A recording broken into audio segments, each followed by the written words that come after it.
Greetings, everybody! It is I, Dracovin, your Lord and Emperor, and welcome!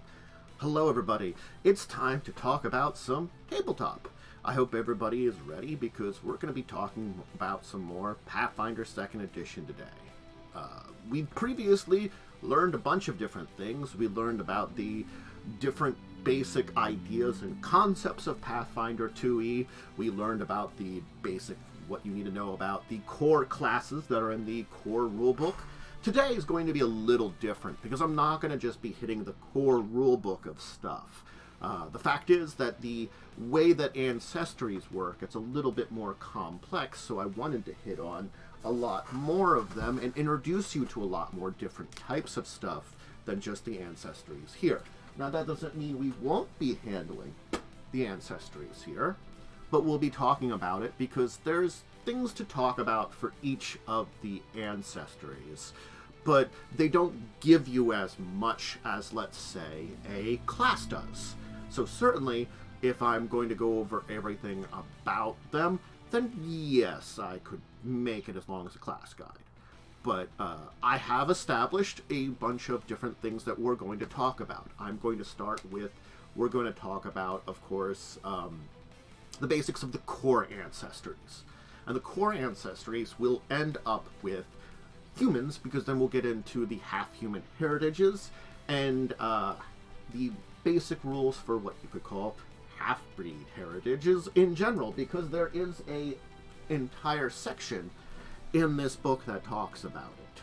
We'll talk about that. And then we will talk about versatile heritages, what that means, and we'll finally end up, we will cover the uncommon Ancestries, some basics about them, and give you an idea what each of those are. Give them like, I don't know, like 5 minutes, learning a little bit about each of these uncommon Ancestries so that you have an idea of what they are. And honestly, if you'd be interested, there is quite a list of uncommon ones. I'm going to save the rare Ancestries for another day, because those have also been introduced. And if you are completely unaware, I have talked about it in the past, but I will talk about it now. Yes, there is a thing such as common, uncommon, and rare when it comes to Ancestries. What does this mean? Common basically means if I am anywhere on the world of Golarion, and I am a common ancestry, boom, I'm there. Common Ancestries are the groups of people, the species that have spread across all of Golarion, so there is an incredibly high chance that if I'm in anywhere in the world, that ancestry is going to show up in some number. It might not be a huge number, it could be a huge number, but they will show up. So what about uncommon Ancestries? Well, uncommon Ancestries are ones that they have their core in the world of Golarion. Again, your world could be different if you're doing something that isn't Golarion. In your core, in Golarion's, as a core world, they show up in various places where they are common in those places. Outside of those places, you occasionally get them, but not very as much. So that means go to your GM and be like, hey, I want to be this uncommon ancestry, and they will, and where are we taking place in Golarion? And they will say, we're taking place here. Yeah, you know, you as a traveler could probably be there. Or, hey, this location you're talking about, yeah, there are some of your people there. You know, it will give you the idea of whether or not, again, your character kind of fits in with that a little bit. The rare ancestries, on the other hand, are ones that are exactly what they sound like.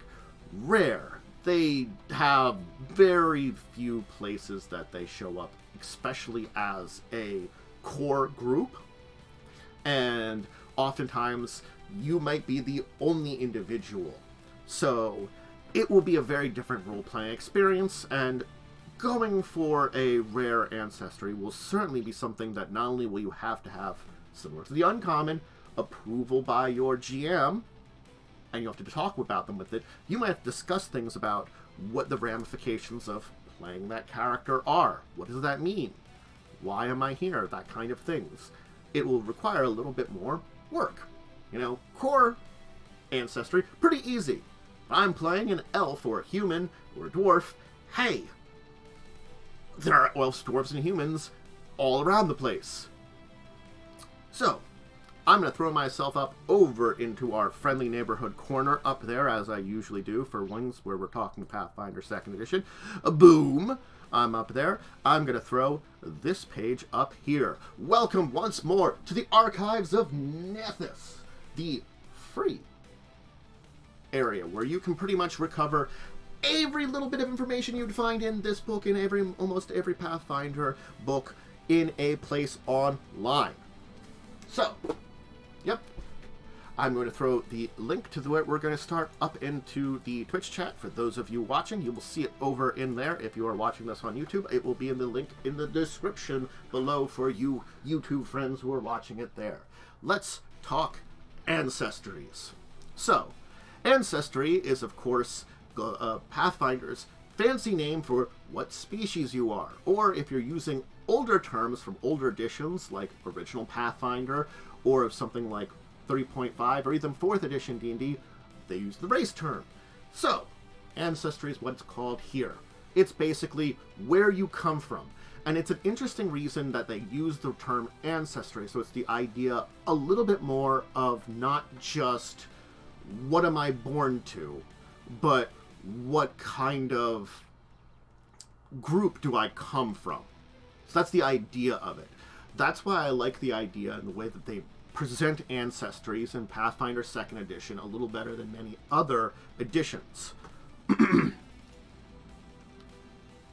Even something like 5th Edition keeps it very generic. You are from whatever you make it up to be. That's fine. You kind of combine it with whatever world you are. In Pathfinder 1st Edition, it was pretty cut and dry, which is how a lot of older editions have been. This one kind of makes it a little bit more ambiguous. It's culture to a degree, too. And the way they set it up, if you have cultural experiences that were represented in your ancestry, you can choose it as part of your build. Simple as that. So as I said, we're going to leave off this entire list here with humans for the common ones here. But let's start with our very fun dwarfs. So, dwarfs. If you're unsure about dwarfs, they are, generally speaking, they have, lost a lot. Dwarves are originally a deep underground race. They tend to be still a race that lives underground, but nowadays you find them in a lot of times things like mountains and places that are actually very close to the surface, because they're ancient deep retreats they were driven out of from a lot of things like giants, especially like cyclopses, goblinoids, orcs, and a lot of other things from the surface have driven them from their down below ancient homes to these things. Dwarfs, traditionally dwarfs as a community have, this slow build of trust. You have to earn their trust to kind of be with him. So, they give some suggestions, basically what you might and others probably. This is a way that if I am playing in Pathfinder 2e a dwarf, these words right here, similar to how when we had these on a class, give you suggestions on what your dwarf character might be. I'm not going to go over them, but they give you some basic suggestions on how you as a dwarf might function and what your kind of concepts and ideals are.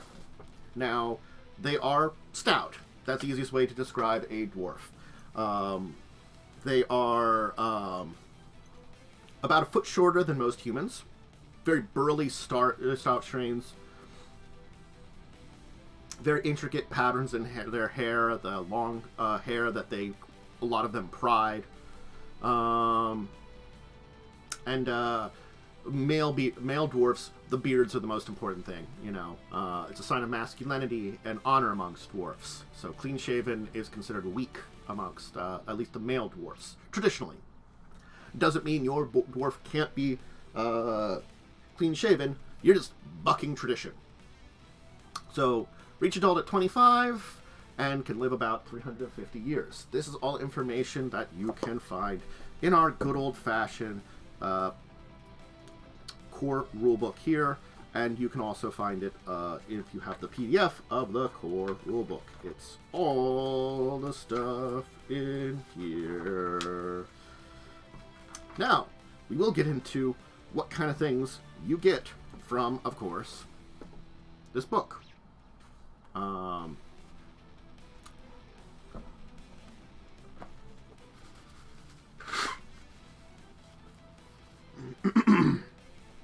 Now, this gives basic information on the way most Galarian dwarf societies work.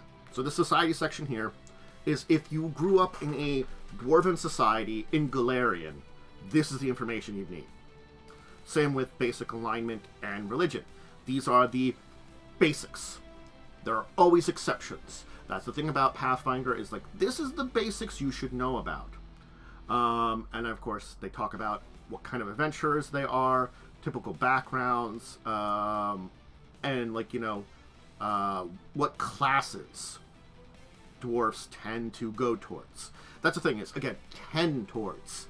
You know, dwarfs excel at being martial classes a lot. They tend towards that because a lot of them, when they go into adventuring, have the physical abilities, the build, the mindset for it.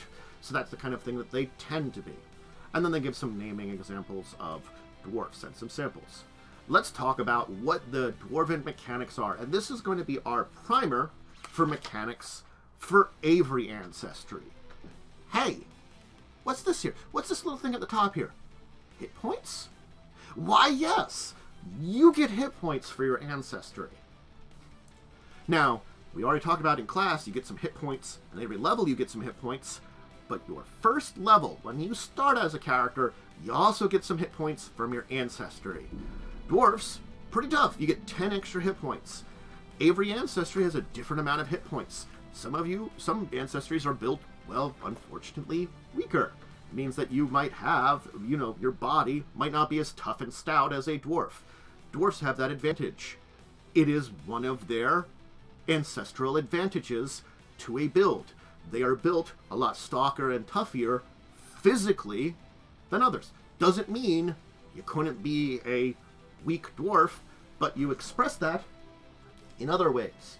You express that in the rest of your build. That's it. You express that in like, oh, I'm not the same as other dwarfs. Great, I build my character that way. You're a dwarven wizard, guess what? You're not going to have nearly as many hit points as a dwarven fighter. You're already respecting being weaker. Then we have, of course, size, speed, some basics. Now we get into ability boosts and ability flaws. We talked about what ability boosts and flaws are. That ability boost, you get +2 to those. They mention 3 of them. Constitution, Wisdom, and a free one. They also mention an ability flaw, Charisma. We can talk about it, but there are rules for additional ability flaws and things like that, and adapting that. Basically, there are rules around flaws. I think we talked about that in our base guide. We'll go over that. You know, if you have it, it is basically a penalty to it. Which sounds terrible, but guess what? We can counteract that. If you really don't want that flaw, put your free ability boost in it. Oh no, my flaw went away. You know, I can still build up to pretty good. I still have plenty of places to put ability boosts into that stack. I can still be a really damn good dwarven bard, because you can be. Gives you languages, and then we get down in here, these things down here, which are bits of special abilities or traits that your group have. In this case, dwarfs have dark vision. That's the first thing you have. Then also, you get a clan dagger down here. Which was, I believe, introduced in the core book here. It's just something related to that. It is, actually, I don't think Clan Dagger is in the core book here, unless it's mentioned somewhere differently or in a side panel. But anything that's been added kind of thing will pop up in these things, so you can kind of see there. But the basic traits, there's a little extra thing that they kind of mentioned there. So, we'll talk a little bit more about dwarfs. We're going to skip the dwarf feats. Why? Because it's the same as class feats. We didn't get into those. We didn't talk about those. They were just something that you had, because you do. You get a first level dwarf feat, which will make a difference on your dwarf. So actually we can take a look at some of the first level dwarf feats just to mention them. There is a list. It could be as simple as Dwarven Doubtness, Dwarven Lore, Stone Cutting. And they've also got some uncommon ones. So you can see here, there's plenty of uncommon Dwarven ones. You have a huge list of stuff to choose at first level. And some you'd have to approve. Now we move on to your Dwarven Heritages, which there are a bunch of ones that come from the core rulebook here. Heritages.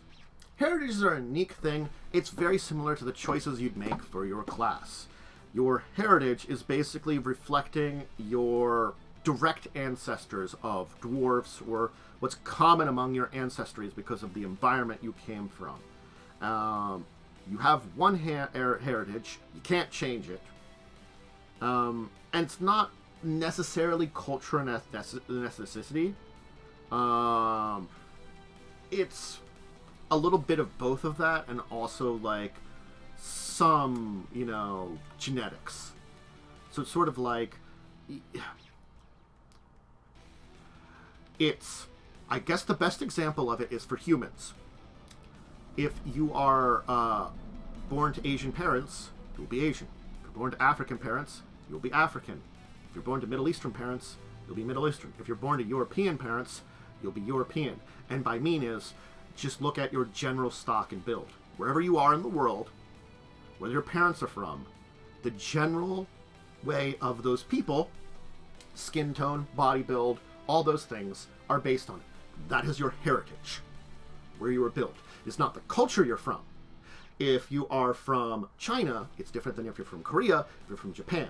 If you're from Norway, it's different than from your Italy, or from your Greece, or from your Spain, or from your France. Those are more cultural. Your heritage is kind of the general group that you're born from.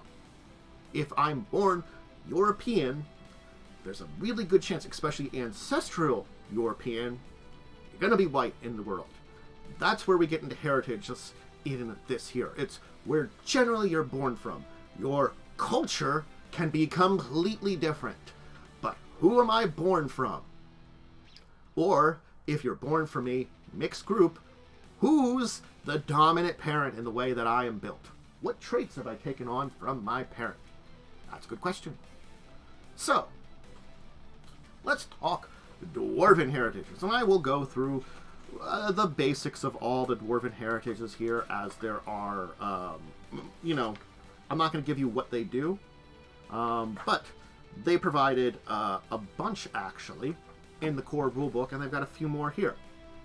So Ancient Blooded Dwarfs. It's basically your ancestry, in this case, deals back to the dwarfs of old. In this case, you get an ability called Call the Ancient Blood. It's a reaction, and it's in response to getting hit by magic. You can shrug off enemies' magic. It's basically just something that you have because of it. There's some feats that kind of go to those. Anvil Dwarfs. They're from dwarfs that were blessed by, it's basically, you're descended from famous crafters, which doesn't sound like a lot, but because dwarfs have been literally blessed by a forge god themselves, perhaps that's where your blessing comes from, that's it. Or, it could just be, directly it could be blessing from your ancestors or something like that.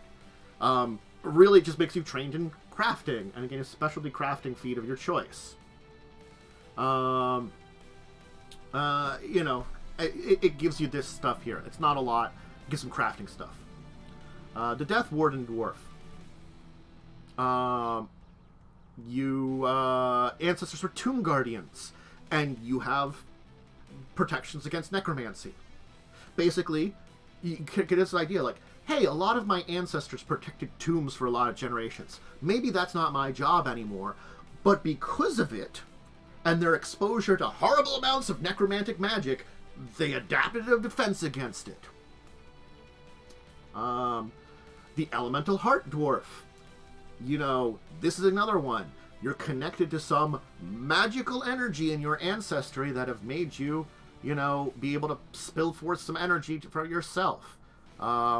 You basically choose an energy that you or your ancestors were exposed to. You know, the thing is, they mention like the Azers, which are a type of fire dwarf, which are technically unique ancestry on their own from the plane of fire. You know, you could have had one in your ancestry. That not indirect, like they're different group of dwarfs entirely. Some other kind of energy source that's imbued into you and giving you some elemental powers. Not different than the Anvil Dwarf, we have the Forge Dwarf, which sounds different, but that is you ancestors basically adapted to, you know, maybe living in deserts or volcanic areas. And basically, the heat of the forge doesn't bother you as much. Your ancestors lived in hot places, adapted to it. Oathkeeper Dwarfs, which are from the character guide, you know, they are defended from a faithful group of dwarfs to the god of duty, Kolos. That's one of the main reasons why, you know, it comes into being. There could be other reasons why you're an Oathkeeper Dwarf. Rock Dwarf, of course, are those that, you know, the idea of them is they've lived and worked amongst the great ancient stones of the mountains. They're the miners, the people that have been probably in the most depths of the earth to this day. They're not the ancient dwarfs, which were coming from very deep in the earth, you know, the original dwarf bloodline. This is those that have, you know, kind of tried to return to that and have adapted so that way. And of course then strong-blooded dwarfs, which just means like you've basically a little bit more hardy and you have defenses against toxins.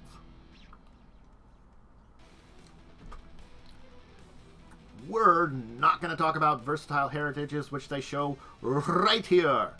That's something we're going to talk about in the future. But there is dwarfs and their dwarf heritages. So now you know about dwarfs.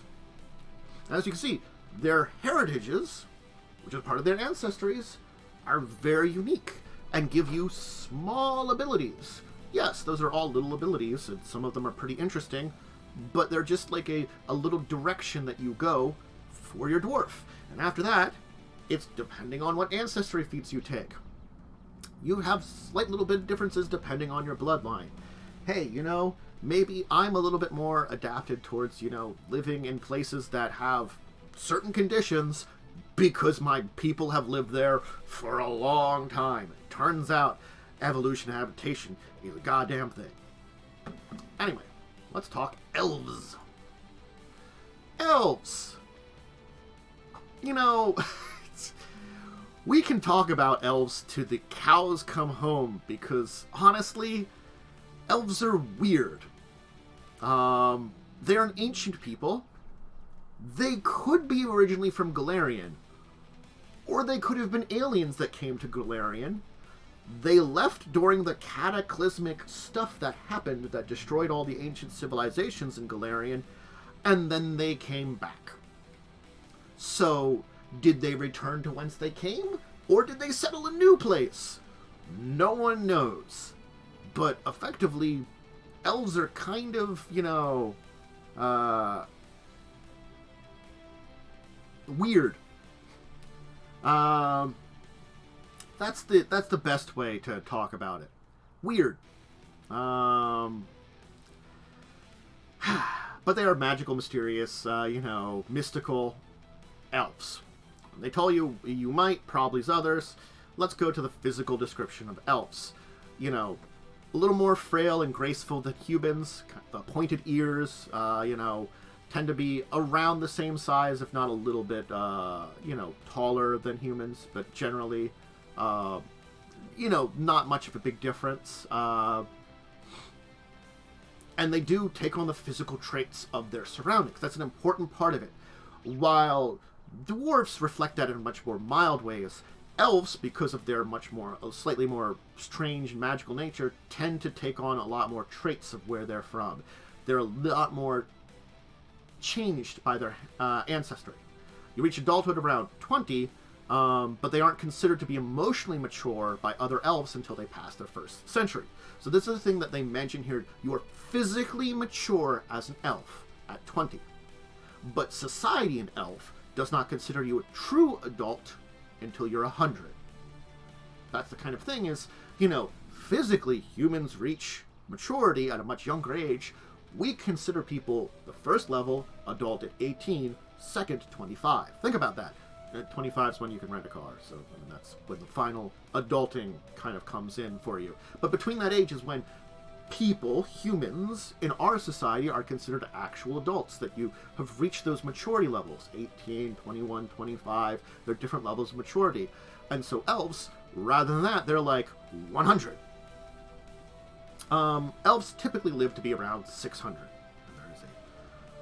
Noise in the background, so please bear with the fire alarm in the background as it goes.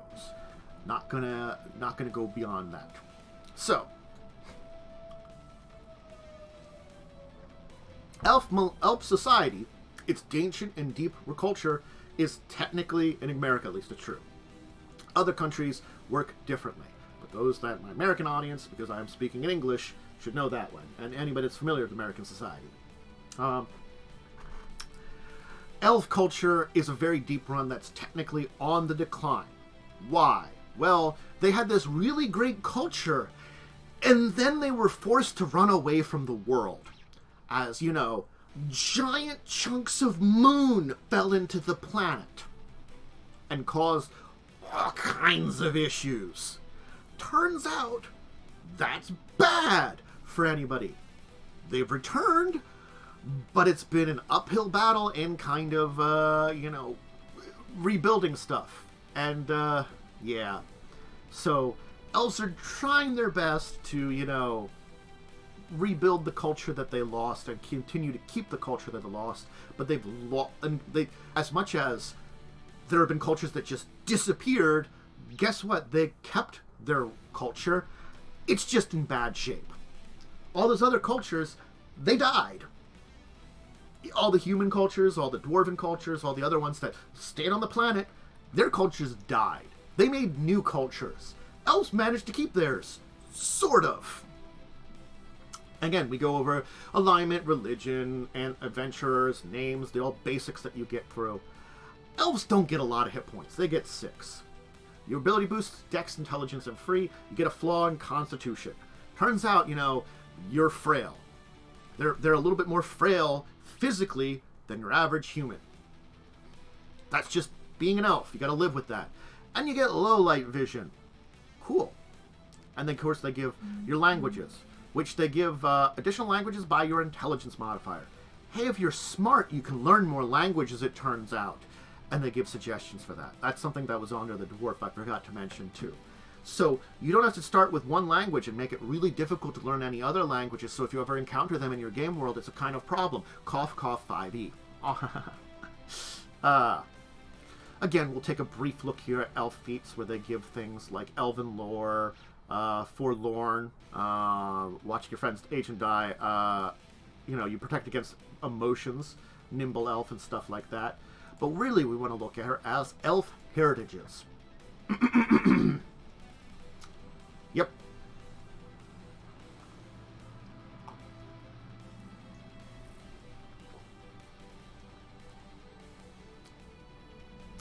Now, they do note here, ancient elves. Boo, boo, boo, boo, boo, boo. Have a note here that's important to look at. Hey, if you're half elf, you can't be an ancient elf for one reason, because it's basically you've got a longer life. You're very old. You're taking ancient elf heritage because you're ancient. That's the thing is, and it's great for multi-classing. That's it. Arctic elves are elves that have adapted to the Arctic. Pretty simple like that.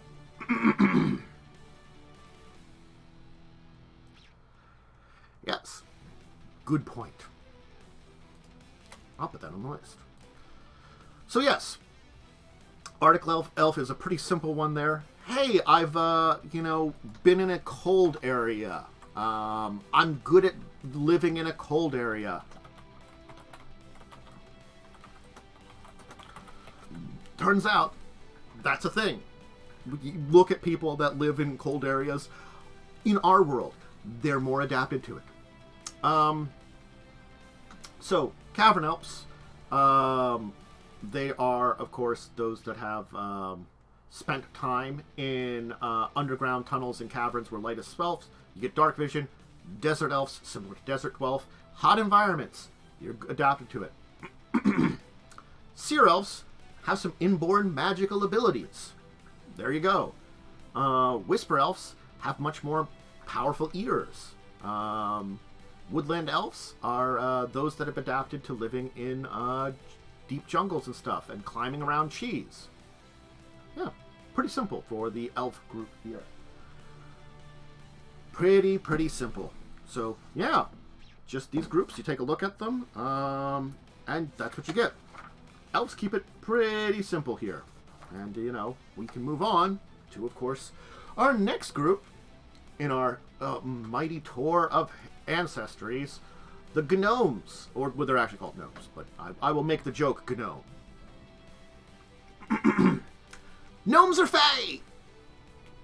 That's the thing I'm going to have to tell you now. Guess what?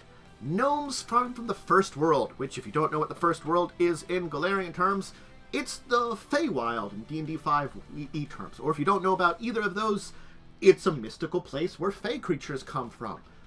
Gnomes came to Golarion.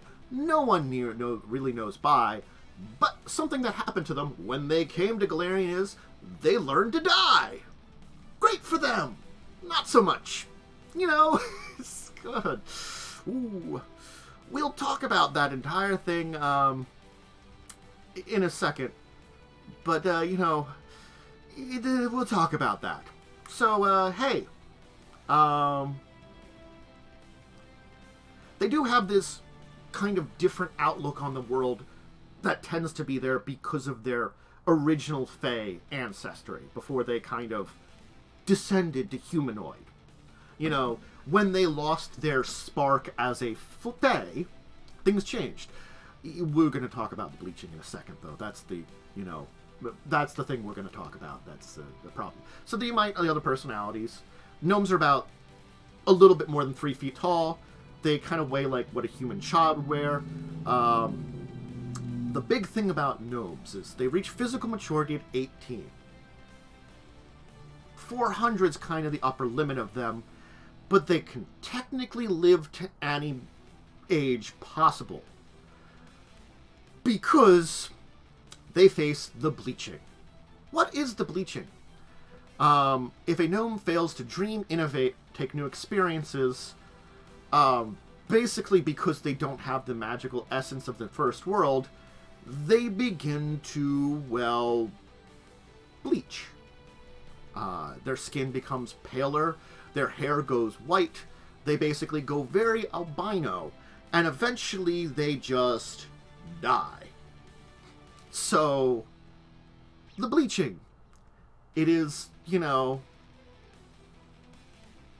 what is their death? And it is actually kind of terrible because it's a long, horrible death that all of them face.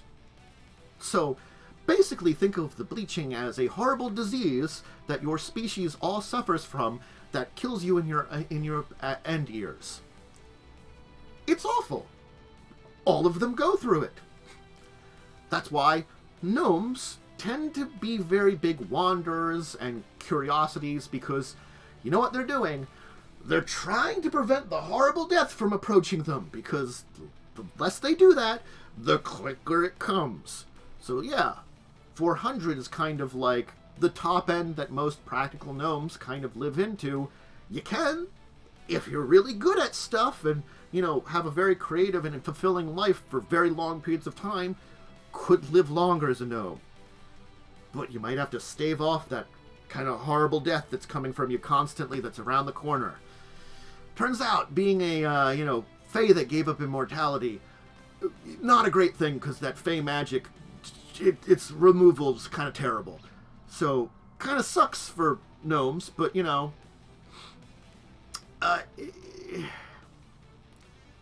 gnomes adapt to the regions they're in pretty well. If you live in a region, you're going to kind of adapt to that, and they have their own kind of fae thinking about it. That's an important thing about gnome societies. They do kind of have some of their own societies, but because of their more nature of trying new things, new experiences and stuff like that, they do tend to, wander off and separate a lot, There are some small communities and families and stuff like that, but, as soon as your family is done raising the kids and they're ready to go out the door and do their own thing, you're probably going to go off and try to do your own thing too. So, tricksters and explorers and, people that just have new experience that staves off the boredom that causes the bleaching. That's right. Death by boredom. That's another way of describing the bleaching. Gnomes get bored and die. Kind of awful. Adventurers, of course, names. Our good old things here. Hey, look. Speed 25, 8 hit points. Got Constitution, Charisma, and a free ability score boost. They're not great at Strength. Turns out, when you are small-sized, so you're not as big as a human or an elf or anything else like that, generally speaking, your body has less strength. It's just this weird thing that I've got to say, not as physically able strength-wise. You just don't have the same amount of muscles. Turns out, similar to just, smaller people and humans. When you're smaller, no matter how well you develop your muscles, they're not going to be as good as the bigger person, because they can have more of them. Just one of those things. Languages, and they get low light vision. We'll shout out a few gnome feats here before we talk about the gnome heritages. Hey, polyglot. You learn a lot. You get a bunch of languages. Isn't that a gnome? Gnome polyglot there. Animal accomplice. You got a magically bonded animal with you. That's a little neat one there, too. And let's give a natural performer. Entertainment comes naturally to you. Neat. Let's talk gnome heritages. Narratiges? Gnaradiges. My joke there is terrible. And I know it. All of our ones here are from the... except the Vivacious Gnome is on the core one. So, Chameleon. Got some latent magical abilities. Basically, helps you, blend in with some stuff a little bit there. Gives you some stealth bonuses, when you're trying to be stealthy. You can kind of shift your skin a little bit in various ways because of the magical.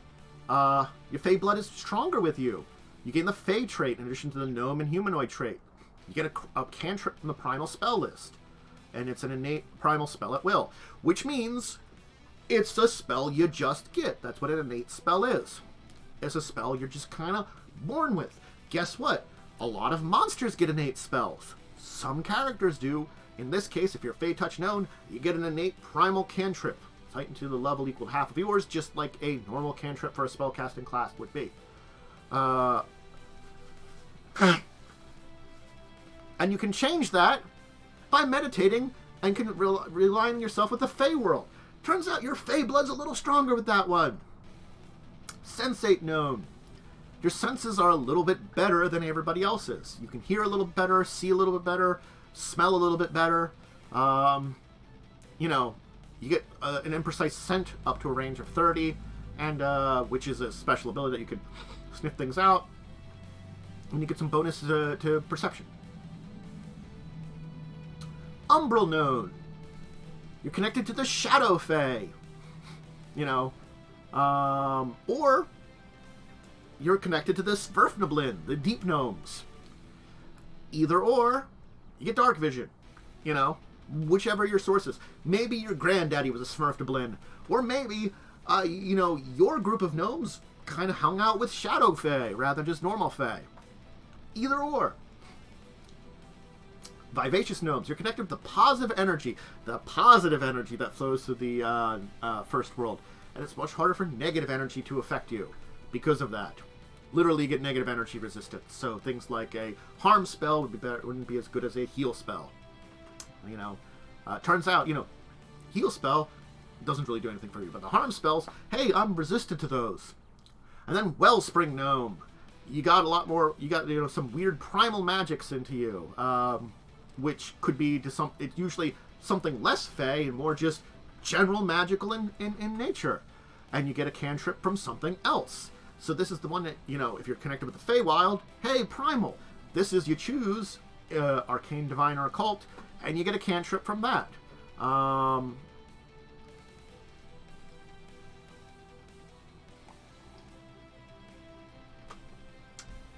And you can change some things there. And, you know, you choose an Arcane, Divine, or Occult. Choose a cantrip from one of the Mag Tradition lists. Whenever you get it's an innate spell you cast at will.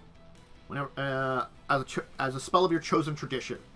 And the thing is, which is a weird thing here, is you don't change the cantrip. But whenever there's a primal innate spell from a Gnome Ancestry feat, you can change the tradition from primal to your chosen tradition there.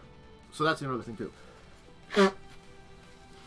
So the Feywild, Primal Gnome, you know, that gnome there, Fey-touched, they can change their cantrip. The Wellspring one can't, but you can change, because sometimes it matters, all of your other primal spells that you get from your Ancestry feats to whatever you chose. If you chose an Arcane, Divine, or Occult. If I'm an Arcane and got an Arcane cantrip, all my other things are Arcane, so they would normally be primal. There's your gnome. Let's talk halflings.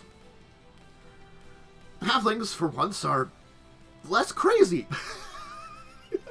We've reached less crazy. Turns out, not all groups on Galarian have, you know, we're Fae slowly dying, or we're alien, maybe alien elves, or we came from deep underground and have, like, been banished to the surface.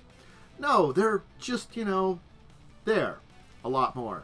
And, you know, tend to be ignored and dismissed, and there's prejudice against them because, you know, they tend to be in around a lot of human societies and just be, you know, honestly, you know, to a lot of humans probably more like they could be a little underfoot. So it's like, it's an unfortunate thing, you know, like, you know, generally speaking, you get plenty of people that are really nice to the halflings and stuff too, but you get people like that too just because of their societies are very close together. So, as much as anybody in any part of the world can have prejudices and be a jerk, this works for any ancestry to any other ancestry. So, you got some Numites, you got some probably physical description. They vaguely look like smaller humans. They're 3 foot is kind of their maximum, similar to Gnome. Gnomes are a little taller. They look shorter adult humans, but with slightly larger heads, a little closer to human child proportions, but they are a little different on their own thing. They prefer to walk barefoot, and have rough calluses on their feet. They often have thick tufts of hair on their feet. So, they reach adulthood at 20 and live about 150 years. The thing is, there is no cultural homeland in the Inner Sea region for halflings. They are throughout the societies in the world. They can manage in any of the societies. They're very... there are those that are nomadic, those that just live in these areas. They are very good at blending into the societies that they've moved into. That's the thing about halflings. They do have their own kind of way of doing things. So... They're very adaptable, though. So they adapt their own unique cultural heritages into the culture of where they're at. So if you're from a halfling, if you're playing a halfling, you're probably from some area that not only do you have a little bit of that halfling culture in you, it's adapted to whatever local culture you're from. Again, alignment, religion, basic adventurers, basic names. 6 hit points, small, 25 feet. Get dex, wisdom, a free strength. Hey, looks out. Again, small people have strength as a flaw. Turns out it's a thing. And they get keen-eyed. Great vision there. They're good at seeking things. Halfling feats. Let's talk about those. Halfling luck. It's a common one. You get some luck to help defend you. Halfling weapon familiarity. This is the thing that shows up in a number of ones. You know how to use specifically your group's weapons. It's a thing. And sure feet for, like, you know, moving around places and balancing. Halfling heritages. We got a number here, and including a few from the Advanced Player's Guide, and do we have any other? And the Character Guide, too. There's a bunch of halfling heritages. Everybody loves a good halfling.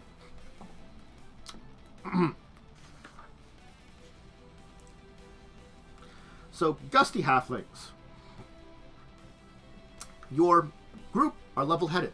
Your family line is very level-headed, and so any kind of emotional effect, guess what? You get a critical success and sort of excess if you save against it. So, hey, your heritage is very level-headed group, and it passed off on you. The Hillock Halfling. It's about regaining hit points. That's really the essence of it. But you've had calm life in the hills. You're very good at replenishing yourself with relaxation. So it's when you regain hit points overnight, you add your level to the hit points regained. Anybody uses medicine skill to treat your wounds. You can eat a snack to add your level. So this is basically, that's a silly thing. That's a little thing there. It's like you're good at like relaxing to regain your composure. You know, your people came from a very calm life, and so like they're very adapted to finding like ways to like you know, make themselves, you know, after a hard day replenish themselves, no matter what it was. Jinx tapping. So maybe you have some luck, but also, you know, you can manipulate the fortune of others. Halfling luck is a feat, but you can't take because rather than the luck for yourself, you're bad luck for other people. So you're a Jinx halfling. Kind of an opposite of the luck one there. Nomadic halflings. You people don't settle down. Get some extra languages. You know, the multilingual feat gives you more than at normal. Observant.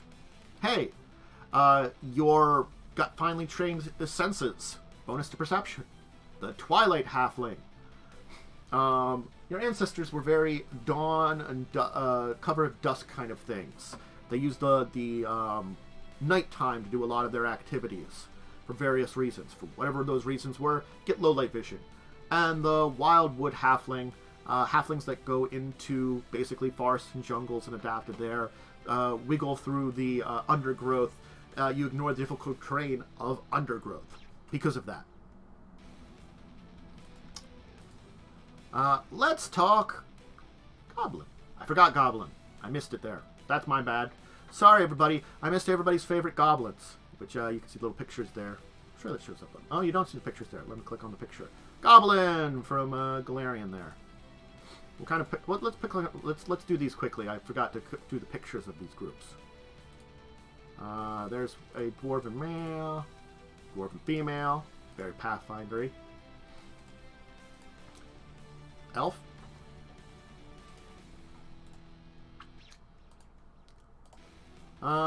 Gnome, our favorite gnomes. You know. And we just did halflings.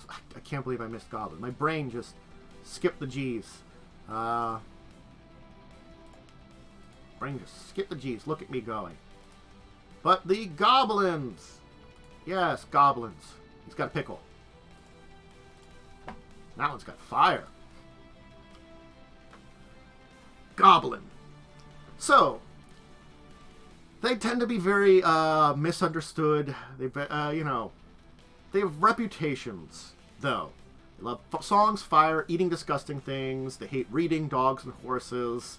These are their reputation. And for a great many of the goblins, this fits their description. There have been great changes that have come to goblins, and there's a lot of them that are resisting these stereotypes. So basically, in the last couple of decades, Goblin society has actually been uplifting themselves. A lot more are worldly, a lot more, they still exemplify some of those old ways and small manners, but they're a lot more sensible, about it, So, some of them still love fire and still love to devour all kinds of weird things, but they might, dig around in companions' trash or something for something. So they're basically, culture has splintered kind of radically, that they have those that, the reputation hasn't really changed, unfortunately. You got a lot more goblins that are in, larger cities, which might have a little bit of derision and have to work twice as hard to prove themselves. So it's basically, goblins are, you have to think about it, it's like, you recognize a lot of your brethren are still not great and probably don't do a lot of good things, But you recognize, you're like, my people have been trying. A lot of us want to be kind of move out of like this kind of tribal, violent past that a lot of my people have had to just a little bit more civilized. But don't mind me, I'm going to light some things on fire because it's really cool. Or, hey, you can eat that. I threw it out. It's kind of awful. It's fine. It's fine. I think it's fine. So, proving yourself to civilized people that you yourself, or even prove it to yourself to a degree, have a place in civilization. That's what you have. Then, assume you can't or won't read. Like, the thing is, others probably, wonder how you survive even your ancestry's typical gastronomic choices, reckless behavior, love of fire. I love that as others probably, like, it's like, look, we eat a lot of things, we do a lot of stupid things, and, fire's really awesome. We live somehow. It's like, the goblin is trying its best, and it's really a, story for, if we look at a lot of other games where goblins are traditionally seen as monsters. Hey, there are still goblin monsters out there, in the monster term, the enemy term, that will be violent and try to attack you first thing, or try to trap you, kill you, eat you, do a lot of terrible things to you. They're still out there, but there's a whole bunch of them that are trying to make up for that. So they're stumpy humanoids with large bodies, scrawny limbs, massively oversized heads, large ears, red beady eyes, and fanged kind of shark-like mouth. They average about 3 feet tall. Most are bald with little to no body hair. Similar to things like sharks, their jagged teeth fall out a lot and re-go constantly. And they have a very fast metabolism. So they're eating a lot, napping frequently.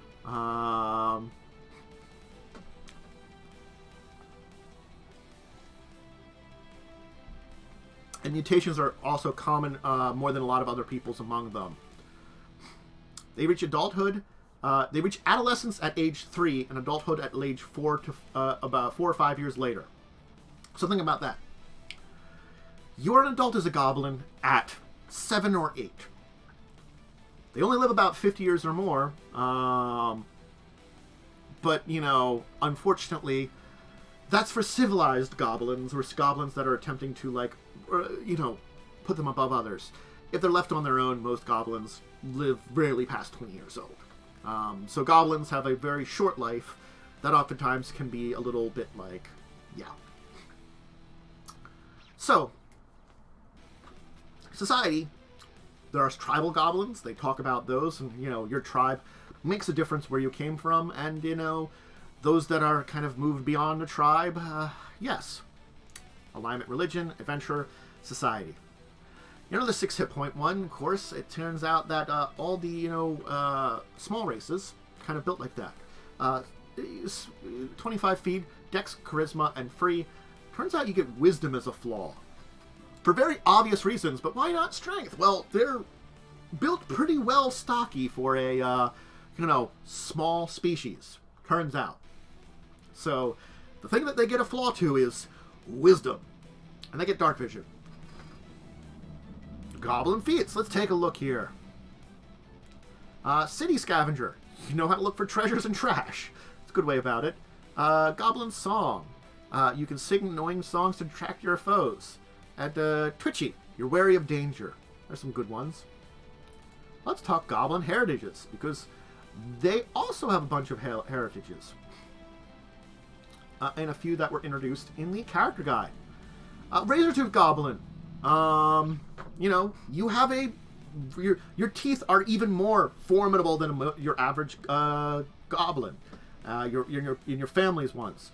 You get an unarmed attack with your jaws. And they're in the brawling group and have the finesse and unarmed traits for when it comes to weapon stuff, like weapon groups and traits. You can bite things with your jaws. Snow Goblins. Adapted to frigid climates. You've got some blue fur. And you get some bonuses against the cold. Tailed Goblin. You might have been defended from monkey goblins, so you have a powerful tail. Gives you bonuses to athletics to climb, and you gain the combat climber as a bonus feat. And you can reduce the number of hands you need to climb or trip by 1. So, pretty neat. Got a prehensile tail. The Tree Dweller Goblin, adapted to life living in a tree. When you're in a jungle or forest, you get bonus to stealth, to hide, sneaks, and you get bonus to stealth to hide, and to sneak, and survival to subsist, and to cover tracks. You're basically good in a tree in a forest environment. And the Unbreakable Goblin is you're able to bounce back from a lot of injuries, and you probably have a mixed blessings of a lot of problems that, you know, whatever reason, things don't, you know, you get 10 hit points instead of 6 per level. Or no, 10 hit points. 10 hit points instead of 6 for your base Ancestry one, not per level. Sorry. And hey, you take less damage from falling. You can take a licking, probably because your ancestors did a lot. Why is your skull so thick? I don't know. My ancestors just, you know, got beat up a lot and decided, hey, we lived through this stuff. Let's have some kids. So there's goblins. They're trying their hardest.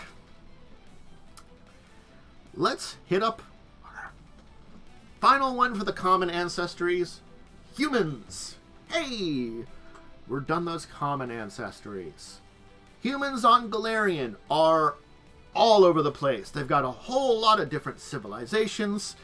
Humans have been around a lot. They are the predominant species because of a lot of their general natures and versatility. Humans have a lot more versatility than a lot of races. Turns out that's what our species has here on this planet, and we've kind of recreated it in, game form here. Versatility turns out to be a great thing to adapt to a lot of different places. We're not always the strongest in those places, but we're all over the place. The same is said here for the Golarion humans. They're versatile. Gives you some physical description. It's basically the physical description of humans here, all the variety of body types, hair colors, all those things. You reach physical adulthood around 15, mental maturity a few years later, typically live to about 90 years old. There is oftentimes, humans often intermarry with people of other ancestors, giving rise to children bear traits of both parents. Most notable are half-elves and half-orcs. We'll talk about those. Society depends on where you come from. That's a big one here. 8 hit points, medium, 2 free ability boosts. This represents the versatility of the human. Hey, I don't get a ability flaw, but I only get 2 ability boosts of my choice. They know common and then bonus languages. So you know a few less languages as a human. Let's talk human feats. Hey, you know, there's a bunch here. Natural skill, wide variety of skills. Let's throw out another one. The cooperative nature. You can work together a lot better. And let's talk then human heritages before we hit the half-human heritages, which we will talk about here. So there are 3 human heritages before we talk the half-human heritages, which are here. So skilled. Your nature provides variety of skilled. You become trained in a skill of your choice. At 5th level, you become expert in that skill. Pretty simple there. versatile heritage. Check the general feat of your choice, which you may prerequisites, and that's it.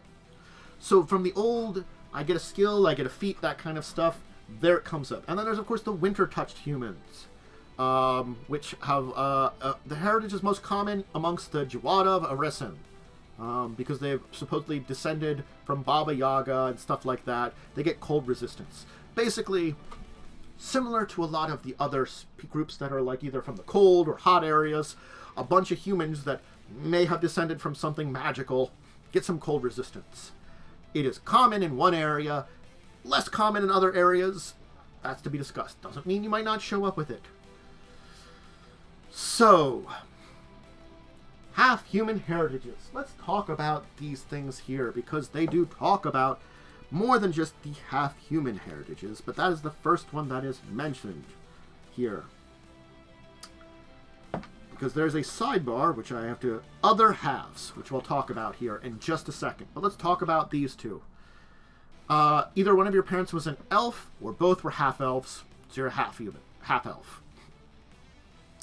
You gain the elf trait, half-elf trait, and low-light vision. In addition, you can select elf, half-elf, and human feats whenever you gain an ancestry feat. That's a big thing here. Similar half-orc, orc, half-orc, and low-light vision, and you can choose orc, half-orc, or human feats when you choose your ancestry feats. Those are the basics of those. Well, that's pretty simple. It just means that, oh, I get a little bit of extra and I can choose from feats. There is a section here I will read out that I'm going to show you if you people can see it right over here. Other halves. Well, by default, half-elves and half-orcs descended from humans, but that GM might allow you to be aspect of an orc, elf, or other or different ancestry. In case the GM will allow you to select. In these cases, the GM will select the half-elf or half-orc heritage as the heritage for the other ancestry.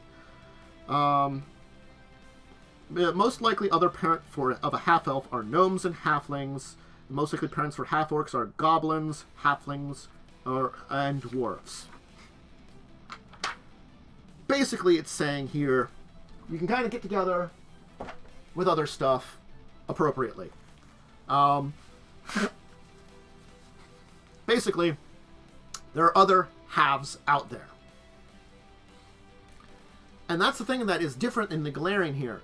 They are the one that mostly breeds with everything. That's the true magical nature of humans there. They are not the only one. They are the most common.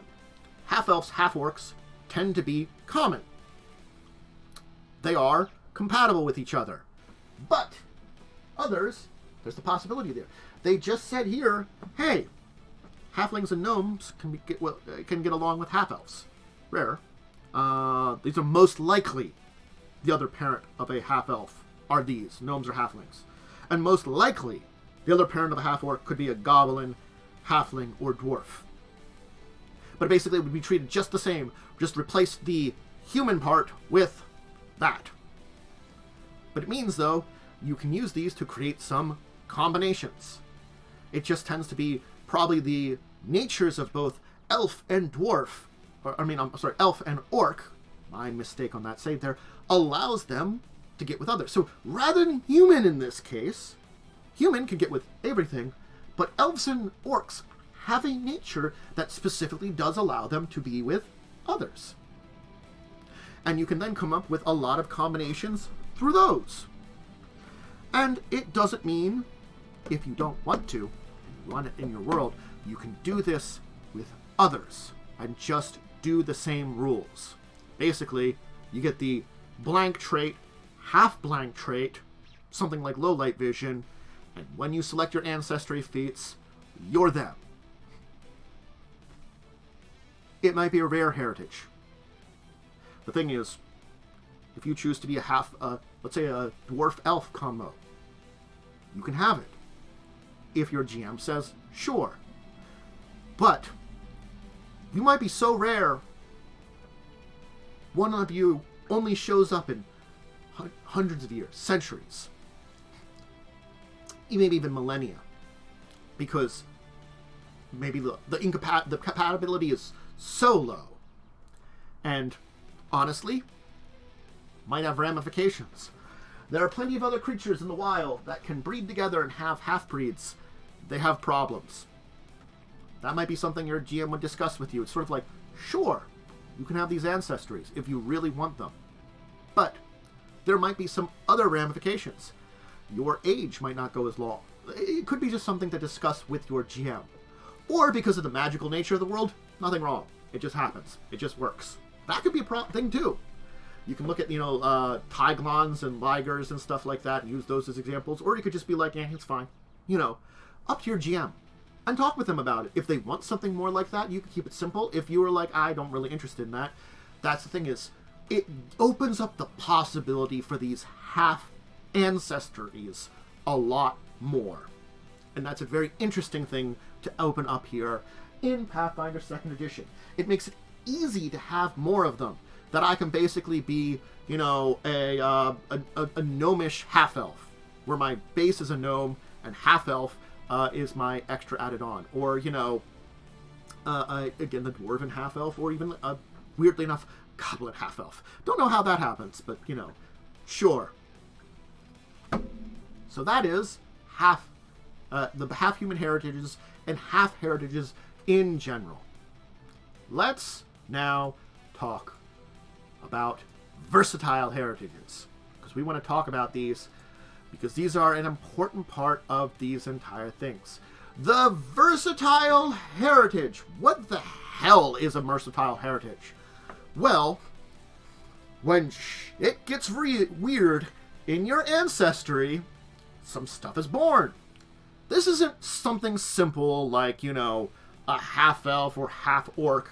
They are technically, kind of a versatile heritage, but not really.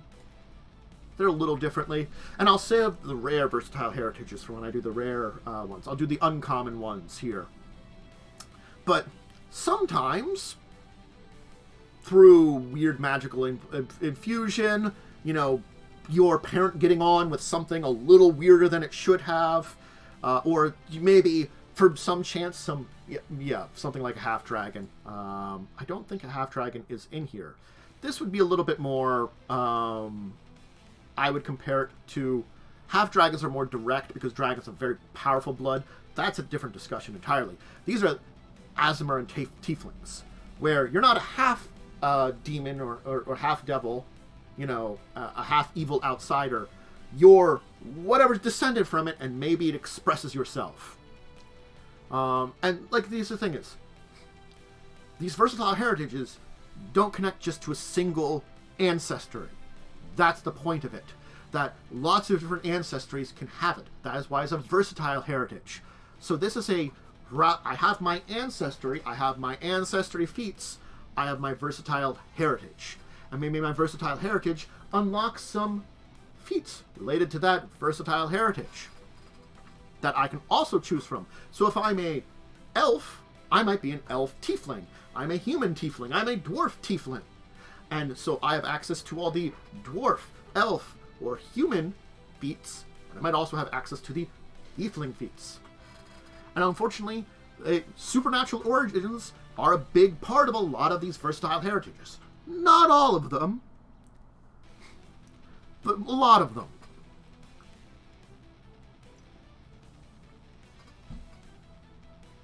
So, yes, we'll talk about a bunch of these different ones here. Hey, Dhampir is under here. Guess what? Your one parent was, usually it's your mother, was a mortal, maybe a human, half-elf or whatever, and goddammit, your parent was probably something like a vampire. So,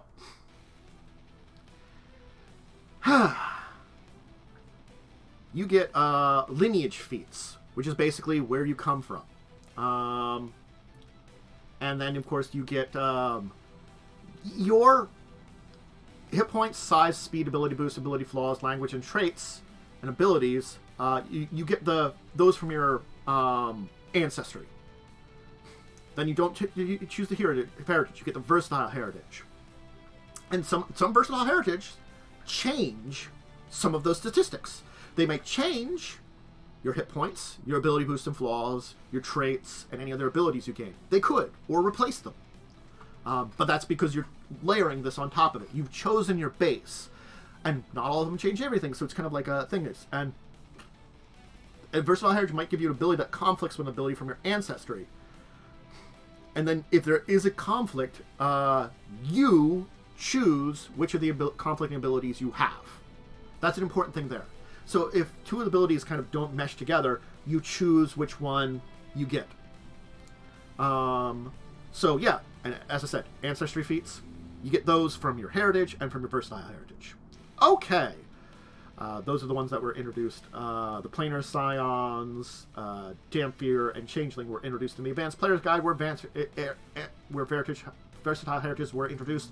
We're going to talk about the ones they've introduced here. So we're going to talk about some Versatile Heritages, and we'll start with a simple one.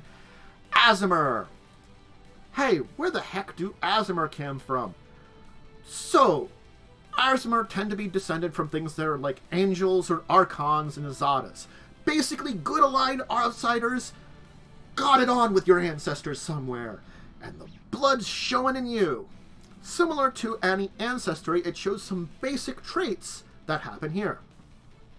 Of course, your basic thing happens with your physical heritage, but they get extra stuff here for physical description. There's some extra things here. The basic way Aasimars tend to be treated in their society. Alignments, religions, and adventures. So you can see here, this all here is adding stuff. A second layer on your heritage. And all these are uncommon. So you get there, you get the Aasimar trait, you gain low light vision, or dark vision if your ancestry already had low light vision. You can choose from Aasimar feats and feats from your ancestry when you choose an ancestry feat. Simple as that. So very similar to how Half-Elf worked, except this time, if you didn't have low light vision, you have it now. If you have low light vision, you get dark vision. That's it. And there is a little thing here. I'm not going to show off all the ancestry feats. I'm going to show it off for this first one here, because I want to make sure to get through all these in a timely manner. There are Aasimar feats that have been introduced. Look at this. Hey, this one here. You can take a halo. You're surrounded by a halo of goodness and light at all times. You have to be an Aasimar. So, those are Aasimar. Aphorite. Let's talk about these folks here. So, Aphrodite were first forged by Axomites, which, basically, creatures of pure law. That's the best way to say it. So, they're from a plane of pure law. They spread across the material plane to serve as the Axios, the eternal city of Axis kind of thing there. They've kind of separated out from that, you know, your ancestors' origins were a bunch of lawful outsiders created things in order to influence that basically looked like the versions of these species and sent them out to the world. Turns out, after generations of like breeding, the bloodline of that kind of artificially created law creatures still exists there. It's just kind of hidden there a lot, you know. So you can see here, you know, you've lost a lot, kind of breeding out your original stuff a lot, but there are things that manifest that show that you have this ancestry with the access, with the Axomites and their creation. And very similar to that, your low light vision or dark vision for low light vision, and you get access to feats of that. So you have a connection to the plane of law. So you have the connections to the good planes. Now you have the connections to the law planes, if you want to. Changelings. Oh boy! Good old poor changelings. What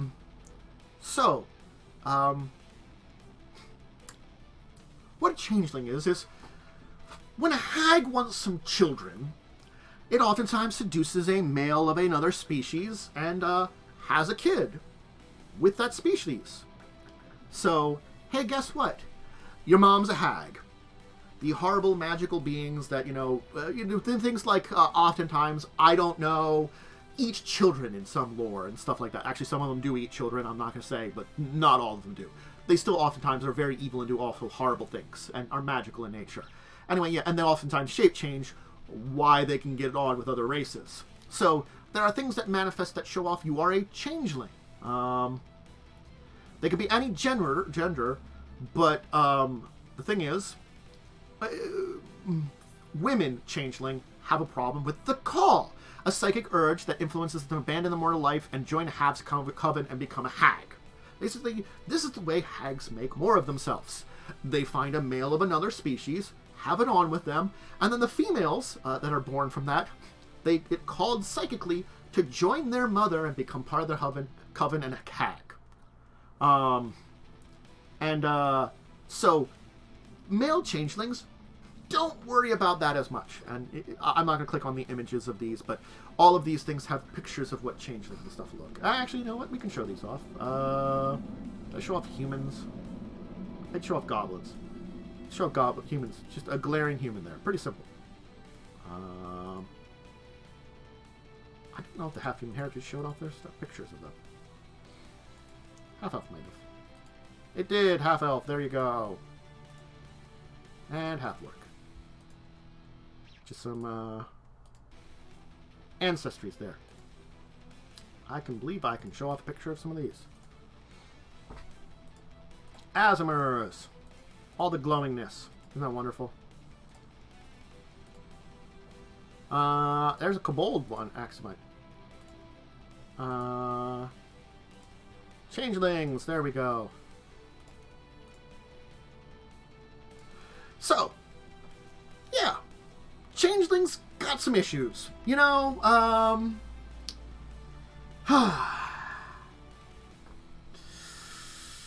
the thing is, you know, background varies depending on who your mom shagged.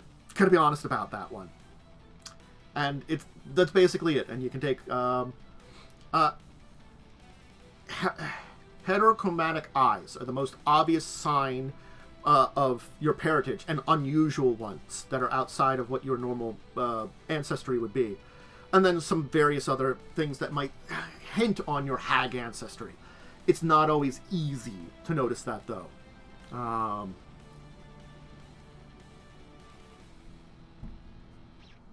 So, changelings. Yep. Your mom sucks, but, you know, maybe you can make up for it. Oh. Let's talk Dhampirs. Look kind of vampiric, don't they? Well, there's a reason for that. Vampires, they're a little bit more different than your average undead. And one of the things about that is, you know, sometimes when a mortal loves a vampire very much, a Dhampir is born. It happens. There's also those that are born when someone is turned into a vampire while they're pregnant, if a woman is. Both are situations that can... There's also dark rituals, supernatural infants that try to put a vampire's curse on a mortal infant and don't quite work. But regardless of your origin as a Dhampir, whether or not it's, you know, a couple got together, mom turned into a vampire where she had you in her belly, or, you know, dark rituals, you're something in between life and death. You're, you know, not quite undead, but you're not quite mortal either. You know, and as I say, you aren't immortal, but you age far slowly than most mortals, having lifespan similar to an elf. They have difficulty producing children of their own, and those that are born to Dhampir are not Dhampirs. That's the good news about your children. You don't spread it there. So that's some of the things you can find to think about. And so, like, here you're going to kind of mention some of the physical changes that you might have. Okay, let's see here. If you're playing a Dhampir, skipping through the kind of things, hey, you got, you know, ghostly sharp teeth. You have negative healing, which means you are harmed by positive energy and healed by negative effects as if you were undead. And then you get the low light vision, dark vision stuff. So, hey, looks like, you know, negative energy is good for you and positive energy is bad for you. Ouch. You have to deal with as a Dhampir. Again, some of these versatile heritages, not great origins. Kind of sucks for them. Oh, whoops. Close that tab. Let's move off to, and from Dhampir, let's talk Duskwalkers. There's Duskwalker. There's another Duskwalker. So, two psychopomps, which are immortal guardians that guide the souls to the death. Basically, what's a psychopomp? Short story start, the neutral goddess of death, for Aasimar, got some outsider minions, aka psychopomps. They're neutral. They're also about, the cycle of life and death and maintaining that. So Duskwalkers are basically kind of, descended from that, in a way. It was a bargain between these psychopomps and the mortal guides to kind of help them out. So the thing is, you kind of got more freedom of choice after the kind of serving, and I've only come to term that their destinies are their own to choose. So this is the kind of thing is, they were originally created as kind of more mortal creatures to help out outsiders. But now they're like, oh, shit, we don't have to kind of do that. And the thing is, you are created, you are not born as a Duskwalker. You understand the cycles of life and death, that kind of thing. And you are technically a kind of reincarnated soul. So physical treatment. As a reincarnated soul, you retain many of the physical traits used in previous light as a member of that ancestry. But you have some, distinct traits that are different. So, yeah. No Duskwalker is capable of bearing or siring biological children, but you can have families, usually through adoption. So yeah, you have to deal with the fact that maybe people assume that like a necromancer created you, and you are no longer in service to the goddess of death. You spent your time working for them. So, damn. Now you're free. You did your job. What the hell do you do now? As something touched by the personification of death and giving places. So, you're connected to the boneyard constantly. The low light vision to dark vision changes. Neither your body or your spirit can ever become undead. That's an important part of it. So that's an important thing to note. And then it's just Duskwalker feats. So hey, Duskwalker, an interesting one to be. Ganzi. So Ganzi, these are chaos. So good old Maelstrom here, which we talk about, is the incarnation of chaos. So we had our law friends here. Now we got our chaos friends, that you can be a chaos being. Chaos Goblin. Hey, got some art there, some pictures of it.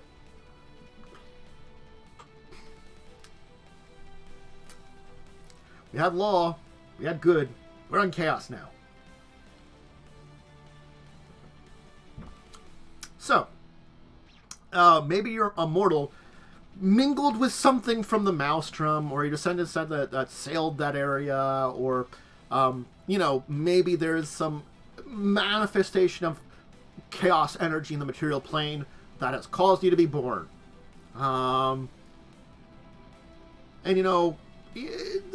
There is sometimes scandal in less open-minded communities. In general, weird children are kind of accepted. It's like, crap.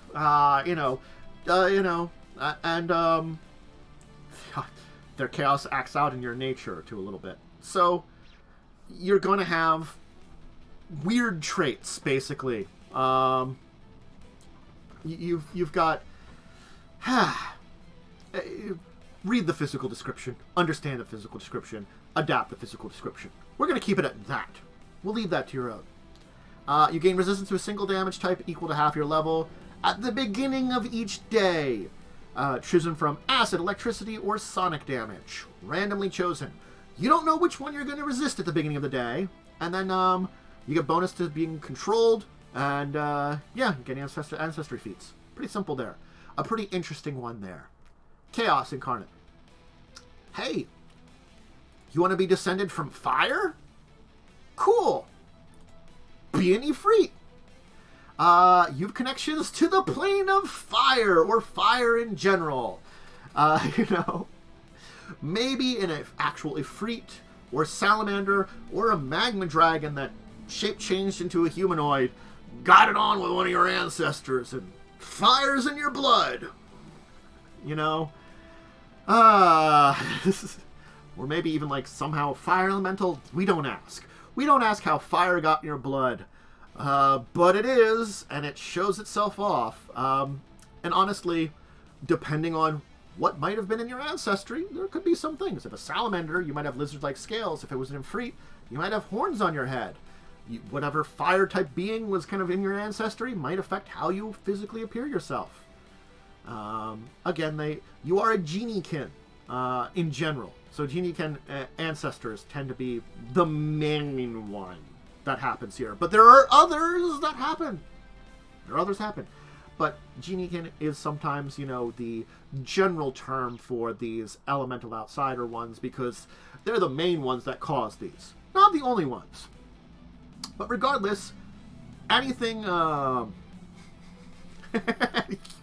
That's honestly often. So the inner spheres, basically the inner kind of close-knit planes to the material plane, the elemental ones, you're connected to fire. You get fire resistance. Congratulations. And in hot areas, not so bad. That's the Ifrit. The Oread. Hey, we're going along the list here. Basically, the Oread. Earth. Plane of Earth. There you go. We found the next one on the list. We went from fire to earth. Pretty much the same kind of thing. That's the basic way to say it. Again, you could be Geniekins, because most of them are descended from Shantaeans. But there could be earth elementals or other basically earth-based things. You could have been descended from a Zorn. Not really normal looking, but you know what? When a Zorn and Immortal love themselves, something happens. Not an easy, not really that compatible, but not to say it won't happen. Or perhaps a Crystal Dragon, because, you know, they could oftentimes kind of throw it into your ancestry. Your half-dragon ancestor kind of resulted in less draconic, more earth kind of stuff. So you get the low light vision, dark vision kind of stuff, and get some Oread feats. Suli. So here are our mixture of elements.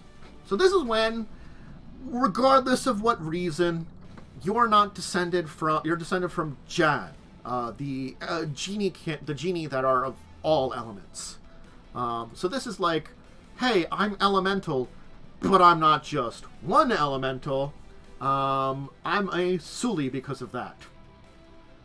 These are the, the fifth of the Geniekin, which are, as I said, the Geniekin are subsets of these other versatile heritages, almost in a way, that, they're the most common of these.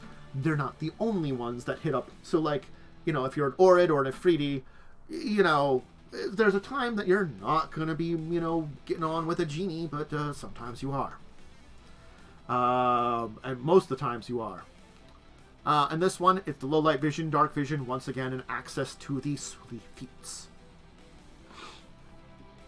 So, you're all the elemental powers into one. Your elemental Captain Planet. Sylph. Welcome, Sylph. We got a couple more. Air. elemental plane of air you're in. And of course, Djinn come from there. Cloud dragons, invisible stalkers, even Belkers. You kind of have like the weird smoky elemental creatures sometimes could be in your lineage. So, hey, you know, there are some extreme things. The Djinn one is probably the, you know, more common one out of all of them. As I said, there's usually a common one.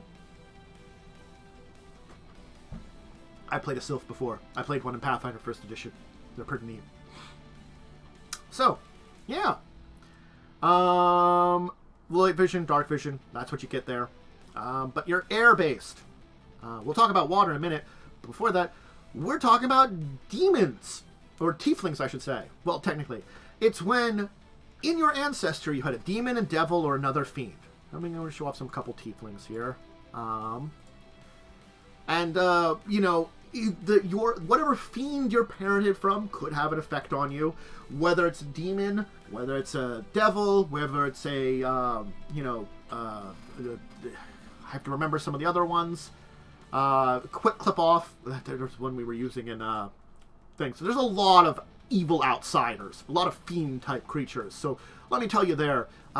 Daemons. Daemon's another one. You know, those are the three most common are demon, devil, daemon, which are devils, lawful evil, daemon, neutral evil, demons, chaotic evil. There are others. And whatever one you come from will affect how you look. The pictures I showed off are a lot more devil ones. But if you're demon, you know, that's going to affect it. If you're daemon, that's going to affect how you look. You're going to have to, like, kind of look and, you know, have... And there's a lot of prejudices against tieflings, unfortunately, because of, honestly, your bloodline's, you know, nature of something pretty evil in the, you know, ancestry. I wonder if the tiefling feats affect your heritage. That's just, oh, yeah, you can choose a feat of, kind of sometimes... what you descended from. Oh, hey, yeah. Riftmark. That's the clip-off spawn.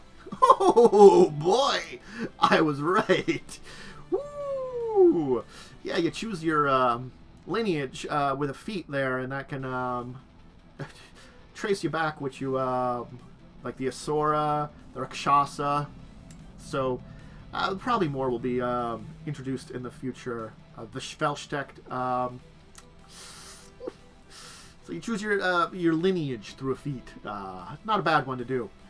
So you gain low light vision, dark vision, and you can choose the things there and gain your ancestry. So, you know, you might not know what your ancestry is from, or you might choose your ancestry feat of where the hell you came from in the lineages of outer beings that are quite evil, usually. So, tieflings got their own things. They come from a lot of places. And finally, for the uncommon ones, we've got the Undine. We are water-based. There's no... We'll say the Suli are the heart-based ones with all the elements. Yes, elemental plane of water. Merid is your normal genie ancestry, but water methods, brine dragons, and other weird things may have created you. You know, and even a bit of air, elemental air might be mixed into your ancestry, because sometimes air and water, some of those things are kind of like in the middle there, so you never know. But yes, you have reached the point in time where water got it on with your ancestors in some kind of way, whether it was in a Merid form, which is a genie, which is a physical, humanoid, general-looking thing, or something else weirder. Water got it on with your ancestors, and hell, it's got an effect on you.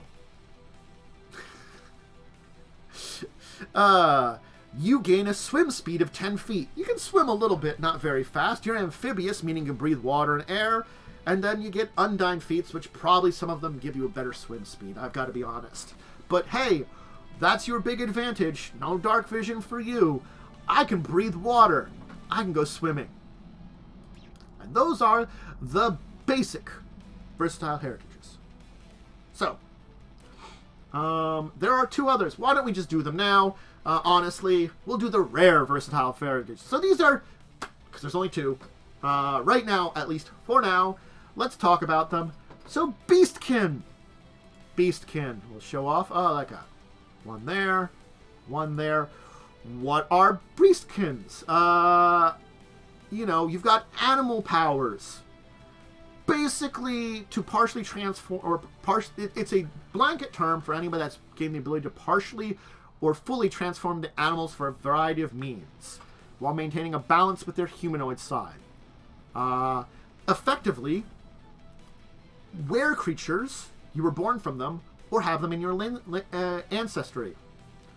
It's effectively what happened is, if a were creature gets together with something, the curse of the were creature doesn't always manifest with the pairing.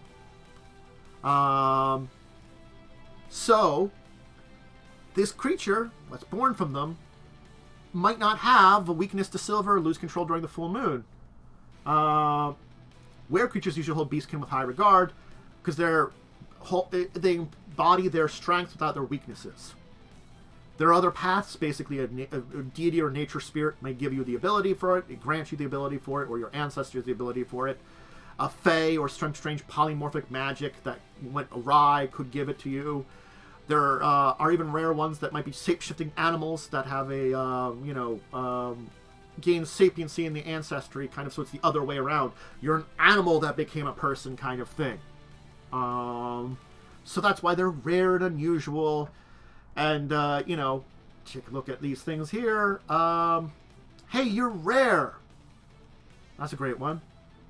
You choose a type of animal, such as a bat, eagle, shark, spider, tyrannosaurus, wasp, or wolf. That is the type to your heritage and your inherent animal. You gain the beast and beastkin traits, in addition to your traits from your ancestry.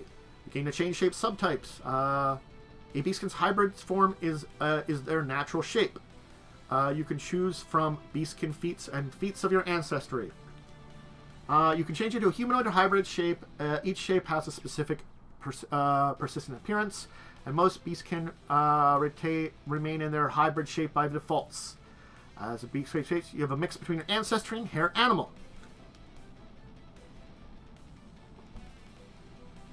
And if you're in your humanoid shape, you look like that. I'm guessing. Wait. Critter shape! I was right. Critter shape. Yeah. Yeah. You gain the ability to transform in your form of your ancestry. I'm guessing, like, at higher levels, you can get, greater abilities and stuff like that, dire form. Is your hybrid shape. So yeah. Cool. I knew they would have the ability to transform into their animal too, as an option from their beastkin fits. But basically, you're a weird...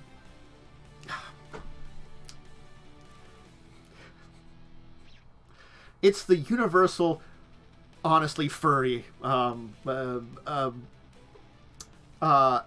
heritage, kind of, in a way.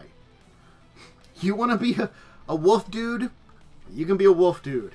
You want to be a cat person? That's a little different from an actual cat person, which is in Pathfinder. There you go. That's the thing about it is, yes, there are others that are more akin to this. This is the shape-changing animal thing. So if you want to be a shape-changing animal beast thing, here you go, Beastkin. And the other one is Reflection. Let's learn about this one.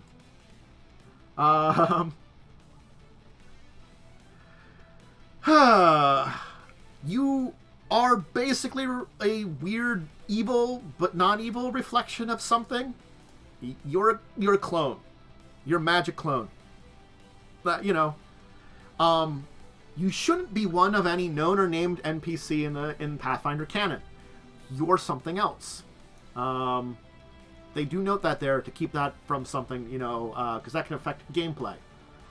So basically, you're a duplicate, in a way, of something. In the existing world. It could be drawn out from some kind of mirror, from something else. You want to forge your own identity. Basically think, I'm going to give an example that many of us might know out there, but not everybody, is in Star Trek The Next Generation, there was a transporter accident that created William T. Riker, our first officer of the Enterprise, and created a copy of him, a second Riker. And he went on to have his own life and called himself Thomas Riker.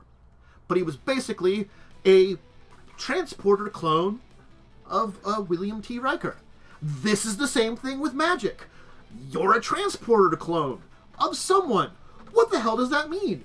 You know you're not the original one, you know? Hey, what the hell do I do now? I look exactly like this dude.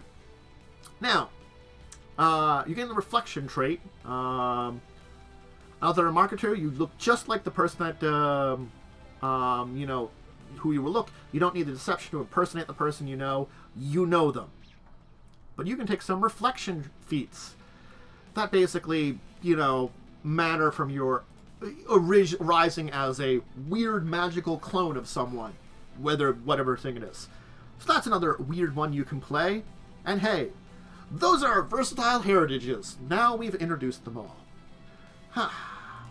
So, we've gone through the common ancestries. Now, we have the uncommon and the rare ones, which we'll want to talk about at some point in time here. But I'm considering calling it here because, honestly, I can handle the uncommon and common and rare all together as one big episode because we've gone over a lot here. We have. We've gone over some things here, and honestly, there's a lot of very interesting uncommon and rare ancestries you might want to play. But similar to the other classes that we want to talk about at some point in time, I have gone over the basics of them, most of the ones you want to choose.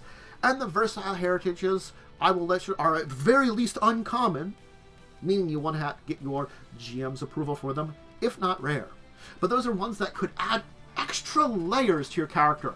Now, if I want to be a catfolk tiefling, I can be. If I want to be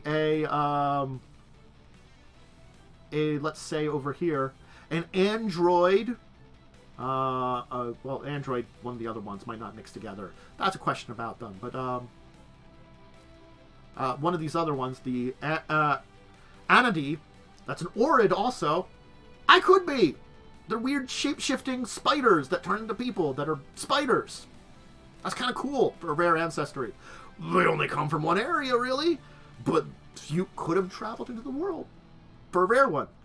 So you can combine with versatile heritages to have very interesting, or you could just be a normal heritage from your, whatever your ancestry is. Honestly, you don't need a versatile heritage, but it unlocks choices. Same with the half heritages, which we talked about. It unlocks choices and variety, and you can come up with really interesting stories that you want to tell.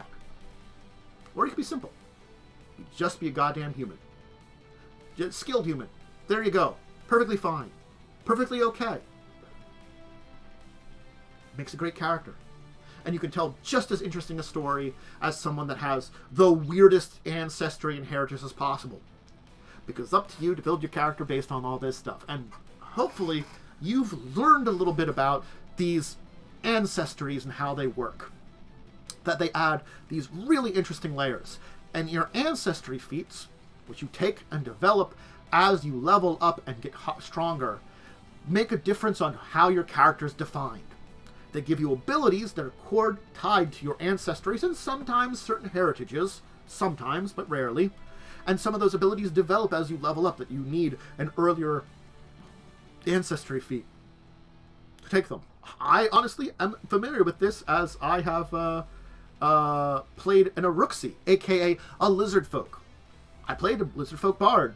You get some interesting ancestry feats there, and some of them require other ones to take it. Or sometimes your heritage in that requires you to take that heritage to unlock other ones. So we'll talk about all those, you know, and the kind of thing. But that's good for today. I hope everybody learned a little bit. We talked for nearly a couple hours about your ancestries and about what it means for your character. And I hope you understand what your ancestry choice is a little bit more. And, you know, you'll want to look into some of these. Because that's the best thing to say is, go onto the Archive of Nethys. Pull out your Player's Handbook. Pull out your PDF of the core rule book. Or pull out whatever book what you're going to look into. Let's read about these things, learn a little bit about them, and understand a little bit about what it means to play these characters. So, next time, I am planning on some things. So expect a continued Tuesday, Thursday schedule of this around 1 o'clock for when we talk tabletop. I have already decided what the next one will be. I will let that one know for sure. Discord and Twitter and all that stuff. So all the links down below in the description when it's up on YouTube or on this channel up on Twitch. I hope everybody has a wonderful rest of your day and is excited for learning more in the future. More Pathfinder 2nd Edition. I love talking about it and educating all of you on these great things. And very interesting things, because a lot of this has some deep, rich, interesting history. So, until that next time, farewell, everyone! And I bid you a great day.